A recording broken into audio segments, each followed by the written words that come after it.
Morning. അപ്പോൾ നമുക്കിന്ന് വളരെ ഈസി ആയിട്ടും അതുപോലെ തന്നെ നല്ല ടേസ്റ്റി ആയിട്ടും ഒരു ബ്രേക്ക്ഫാസ്റ്റ് റെസിപ്പി ഉണ്ടാക്കിയാലോ.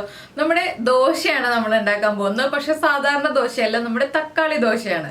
അപ്പോൾ തക്കാളി ദോശ ഉണ്ടാക്കാനായിട്ട് അധികം ബുദ്ധിമുട്ടൊന്നും ഇല്ല കേട്ടോ. നമ്മുടെ വീട്ടിൽ തക്കാളി ഉണ്ടെന്നുണ്ടെങ്കിൽ നമുക്ക് വളരെ എളുപ്പത്തിൽ തക്കാളി ദോശ തയ്യാറാക്കാം. കുറച്ച് ദോശമാവും 2 തക്കാളിയോ 1 തക്കാളിയോ ഉണ്ടെന്നുണ്ടെങ്കിൽ, ഞാനിപ്പോൾ 1 തക്കാളി കൊണ്ടാണ് ഉണ്ടാക്കാൻ പോകുന്നത്. നിങ്ങളുടെ കയ്യിൽ 2 or 3 തക്കാളി, നമ്മുടെ വീട്ടിലുള്ള മെമ്പേഴ്സിന്റെ എണ്ണം അനുസരിച്ച് 2 or 3 തക്കാളി എടുക്കാം. അതുപോലെ വീട്ടിലുള്ള കുറച്ച് ഇൻഗ്രീഡിയൻസും കൂടി ചേർത്തിട്ട് നല്ല അടിപൊളിയായിട്ട് തക്കാളി ദോശ ഉണ്ടാക്കാം. ഇത് തേങ്ങാ ചട്നിയുടെ കൂടെ ചേർത്ത് കഴിക്കണം കേട്ടോ. അപ്പോൾ എങ്ങനെയാണ് നമുക്ക് നമ്മുടെ തക്കാളി ദോശ തയ്യാറാക്കുന്നത് നോക്കാം. നമുക്ക് നമ്മുടെ ഇൻഗ്രീഡിയൻസ് നോക്കാം. ഞാനിപ്പോൾ 1.25 കപ്പ് ദോശമാവ് എടുത്തിട്ടുണ്ട്. അതിലേക്ക് 1 തക്കാളി, വലിയ തക്കാളി എടുത്തിട്ടുണ്ട്, 4 വറ്റൽമുളക്, ഒരു മീഡിയം വലിപ്പമുള്ള ഒരു പീസ് ഇഞ്ചി, അത് ഇതുപോലെ ചെറുതാക്കി എടുത്തിട്ടുണ്ട്. പിന്നെ ഒരു സവാളയുടെ പകുതി എടുത്തിട്ടുണ്ട്. ഒരു മുഴുവൻ സവാള വേണ്ട, ചെറിയ സവാളയാണെങ്കിൽ ഒരെണ്ണം എടുക്കാം. എൻ്റെ കയ്യിൽ വലിയ സവാളയായിരുന്നു, അതുകൊണ്ട് ഞാൻ പകുതി എടുത്തിട്ടുണ്ട്. പിന്നെ നമുക്ക് ആവശ്യമുള്ളത് കുറച്ച് എണ്ണയാണ്. അപ്പോൾ ആദ്യം നമുക്കിതൊന്ന് വഴറ്റിയെടുക്കണം. അതിന് ശേഷം വേണം നമുക്ക് ദോശ ഉണ്ടാക്കാനായിട്ട്. അപ്പോൾ ഇതൊക്കെ ഒന്ന് വഴറ്റിയെടുക്കാം.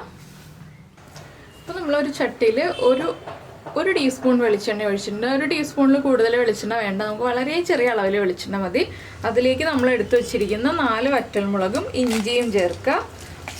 ഇതൊന്ന് വഴറ്റി തുടങ്ങുക കേട്ടോ. വറ്റൽമുളകിൻ്റെയും ഇഞ്ചിയുടെയും റോ ടേസ്റ്റ് ഒന്ന് മാറി തുടങ്ങി കഴിയുമ്പോൾ നമുക്കിതിലേക്ക് ബാക്കിയുള്ള കാര്യങ്ങൾ ചേർക്കാം. ഒരുപാട് വഴറ്റേണ്ട കാര്യങ്ങളൊന്നും ഇതിലില്ല, ചെറുതായിട്ടൊന്ന് വഴറ്റുക. ആ ഇഞ്ചി ഒന്ന് കുക്കായി കിട്ടണം, വറ്റൽമുളകും ഒന്ന് കുക്കായി വരണം. ഒരു 1/2 മിനിറ്റ് ഒന്ന് വഴറ്റി കൊടുത്താൽ മതി. അതിനുശേഷം നമ്മൾ എടുത്തു വെച്ചിരിക്കുന്ന സവോള കട്ട് ചെയ്തത്, സവോളയൊക്കെ ഞാൻ വലുതായിട്ടാണ് കട്ട് ചെയ്തിട്ടുള്ളത്, ചെറുതായിട്ടല്ല. എന്താണെന്ന് വെച്ചാൽ നമുക്ക് അരച്ചെടുക്കാനുള്ളതാണ് ഇതെല്ലാം, അതുകൊണ്ട് തന്നെ വലുതായിട്ട് കട്ട് ചെയ്താലും കുഴപ്പമൊന്നുമില്ല. ചെറുതായിട്ട് കട്ട് ചെയ്യണമെന്ന് നിർബന്ധമൊന്നുമില്ല, അധികം വഴറ്റാനുമില്ലല്ലോ, വേഗം തന്നെ റെഡിയാവും. പിന്നെ ദോശമാവിൽ ഉപ്പ് ചേർത്തതാണെങ്കിൽ നിങ്ങൾ ഈ ഒരു മസാലയ്ക്ക് ആവശ്യമായിട്ടുള്ള ഉപ്പ് മാത്രം ചേർക്കാം കേട്ടോ. ഞാനിപ്പോൾ ദോശമാവിൽ ഉപ്പ് ചേർത്താണ്. ദോശമാവിൽ ഉപ്പ് ചേർത്തിട്ടില്ല എന്നുണ്ടെങ്കിൽ ദോശമാവിലും കൂടി ആവശ്യമായിട്ടുള്ള ഉപ്പ് നമുക്കിതിലേക്ക് ചേർത്ത് കൊടുക്കാം. ഇപ്പോൾ നമ്മുടെ സവോളയും ഇനി ഒരു മിനിറ്റ് ഒന്ന് വഴറ്റി കൊടുക്കുക. ഇതിലേക്ക് വെളുത്തുള്ളി ഒന്നും ചേർക്കരുത് കേട്ടോ. വെളുത്തുള്ളിയുടെ ആ ഒരു ടേസ്റ്റ് വരുമ്പോൾ നമ്മുടെ ദോശയുടെ ടേസ്റ്റ് മാറിപ്പോവും. അപ്പോൾ വെളുത്തുള്ളി ചേർക്കരുത്. ഇഞ്ചി ചേർക്കുമ്പോൾ നല്ലൊരു ടേസ്റ്റാണ്. ഇപ്പോൾ വെളുത്തുള്ളിയും ഒന്ന് കുക്കായി ട്രാൻസ്പെറൻ്റായി തുടങ്ങുന്നുണ്ട്. ഇത്രയും മതി. ഇതിലേക്ക് നമ്മൾ കട്ട് ചെയ്ത് വെച്ചിരിക്കുന്ന തക്കാളി ചേർക്കാം.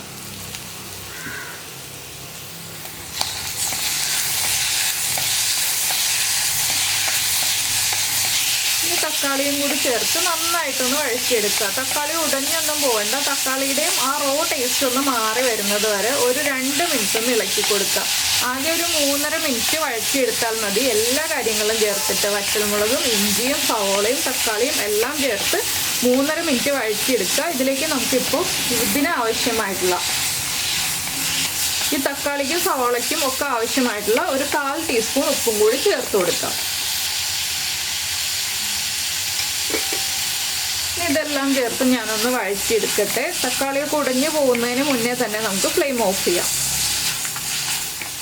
ഇപ്പോൾ നമ്മുടെ തക്കാളിയും സവോളയും ഒക്കെ ഒന്ന് കുക്കായി വന്നിട്ടുണ്ട്. ഇത്രയും മതി. അപ്പോൾ ഇതിലേക്ക് ഒരു ഓപ്ഷൻ കൂടി ഞാൻ പറയട്ടോ. നല്ല കളറുള്ള ദോശ വേണമെന്നുണ്ടെങ്കിൽ നമുക്ക് 2 വറ്റൽമുളകും 2 കാശ്മീരി ചില്ലിയും ചേർത്തിട്ട് ഇതുപോലെ വഴറ്റിയെടുക്കാം കേട്ടോ. 2 കാശ്മീരി ചില്ലി ആകുമ്പോൾ നല്ല കളറും കിട്ടും, 2 വറ്റൽമുളകാകുമ്പോൾ ആവശ്യത്തിന് എരിവും കിട്ടും.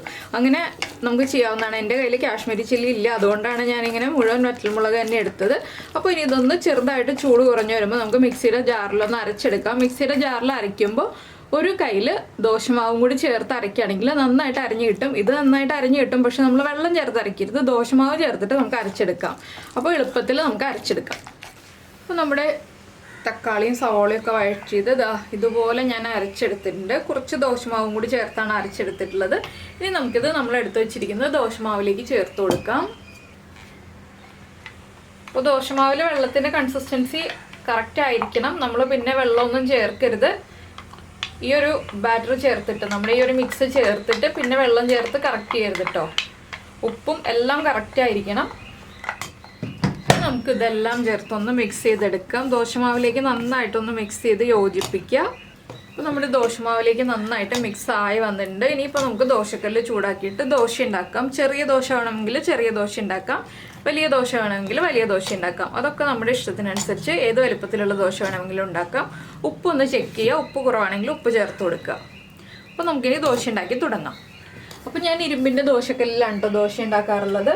ഈ ഒരു ഇരുമ്പിൻ്റെ ദോശക്കല്ലിൽ ദോശ ഉണ്ടാക്കുകയാണെങ്കിൽ നല്ല പെർഫെക്റ്റ് ആയിട്ട് നമുക്ക് നല്ല മൊരിഞ്ഞ ദോശ കിട്ടും. നിങ്ങൾ ഇരുമ്പിൻ്റെ ദോശക്കല്ല് യൂസ് ചെയ്യാറില്ല എന്നുണ്ടെങ്കിൽ ഉറപ്പായിട്ട് ഇരുമ്പിൻ്റെ ദോശക്കല്ല് ഒരെണ്ണം വാങ്ങിച്ചിട്ട് ഇരുമ്പിൻ്റെ ദോശക്കല്ലിൽ ദോശ ഉണ്ടാക്കൂ. ഞാനിപ്പോൾ നല്ലെണ്ണയാണ് പുരട്ടുന്നത്. നല്ലെണ്ണയിലോ നെയ്യിലോ നമുക്ക് ദോശ ഉണ്ടാക്കാവുന്നതാണ്.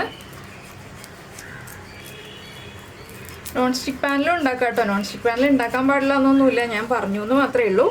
അപ്പോൾ നമ്മളിപ്പോൾ എണ്ണ പുരട്ടി കഴിഞ്ഞിട്ടുണ്ട്. ഇതിലേക്ക് നമുക്കിനി ദോശമാവ് ഒഴിച്ചു കൊടുക്കാം. നന്നായിട്ട് ഇളക്കി മിക്സ് ചെയ്തിട്ട് ദോശമാവ് ഒഴിച്ചു കൊടുക്കുക.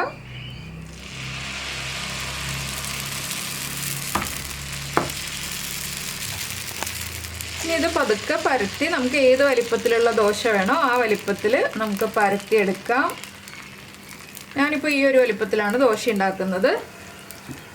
അപ്പോൾ ഇനി ദോശ കുക്കായി വരട്ടെ. ഒരു സൈഡ് കുക്കാവുമ്പോൾ അടുത്ത സൈഡിലേക്ക് മറിച്ചിട്ടിട്ട് ദോശ കുക്ക് ചെയ്തെടുക്കണം എന്നുണ്ടെങ്കിൽ അങ്ങനെ എടുക്കാം. ഇല്ലാന്നുണ്ടെങ്കിൽ നമുക്ക് ഇങ്ങനെ തന്നെ ദോശ എടുക്കാം. അതൊക്കെ നിങ്ങളുടെ ഇഷ്ടമാണ് കേട്ടോ, ഏത് രീതിയിൽ മൊരിഞ്ഞെടുക്കണം എന്നുള്ളതൊക്കെ. നിങ്ങൾക്ക് നന്നായിട്ട് മൊരിഞ്ഞ് വേണമെന്നുണ്ടെങ്കിൽ നന്നായിട്ട് മൊരിഞ്ഞ് വരുന്ന രീതിയിൽ രണ്ട് സൈഡിലേക്ക് മറിച്ചിട്ടിട്ട് ദോശ ഉണ്ടാക്കാം. ഇല്ലെങ്കിൽ ഒരു സൈഡ് മാത്രം കുക്ക് ചെയ്തെടുത്തിട്ട് ദോശ ഉണ്ടാക്കാം. അത് നമ്മുടെ ചോയ്സ് അനുസരിച്ച് ഉണ്ടാക്കിയെടുക്കുക. അപ്പോൾ ദോശ ഒന്ന് കുക്കാവട്ടെ. അപ്പോൾ നമ്മുടെ ദോശ ഇതാ കുക്കായി. ഞാൻ തിരിച്ചൊന്നും ഇട്ടിട്ടില്ല കേട്ടോ. തിരിച്ചിടണം എന്നുണ്ടെങ്കിൽ തിരിച്ചിടാം. ഞാനിപ്പോൾ ഇതുപോലെ തന്നെ മടക്കിയെടുക്കുകയാണ്. കറക്റ്റായിട്ട് മൊരിഞ്ഞ് വന്നിട്ടുണ്ട് ദോശ. ഇത് കണ്ടോ, നല്ല ഭംഗിയായിട്ട് മൊരിഞ്ഞ് വന്നിട്ടുണ്ട്. ഞാനിത് പ്ലേറ്റിലേക്ക് മാറ്റുകയാണ്. ഇതുപോലെ നമുക്ക് എല്ലാ ദോശയും ചെയ്തെടുക്കാം. അപ്പോൾ നമ്മുടെ ഈസി ആൻഡ് ടേസ്റ്റി ആയിട്ടുള്ള തക്കാളി ദോശയൊക്കെ റെഡി ആയിട്ടുണ്ട്. ഇത് തേങ്ങ ചട്നിയുടെ കൂടെ കഴിക്കാൻ നല്ല ടേസ്റ്റ് ആയിരിക്കും കേട്ടോ. ഏറ്റവും നല്ല കോമ്പിനേഷൻ വരുന്നത് തേങ്ങ ചട്നിയാണ്. അപ്പോൾ നിങ്ങൾ ഇതുപോലെ തക്കാളി ദോശ ഉണ്ടാക്കി നോക്കിയിട്ടില്ലെങ്കിൽ വീട്ടിൽ ദോശമാവ് ഉണ്ടെന്നുണ്ടെങ്കിൽ ഉടനെ തന്നെ തയ്യാറാക്കിക്കോളൂ തക്കാളി ദോശ. അല്ലെങ്കിൽ രാവിലെ ബ്രേക്ക്ഫാസ്റ്റിന് ദോശമാവ് റെഡിയാക്കുന്നുണ്ടെങ്കിൽ ഒരു തക്കാളി എടുത്തിട്ട് ഇതുപോലെ തക്കാളി ദോശ റെഡിയാക്കി വീട്ടിൽ എല്ലാവർക്കും കൊടുക്കും.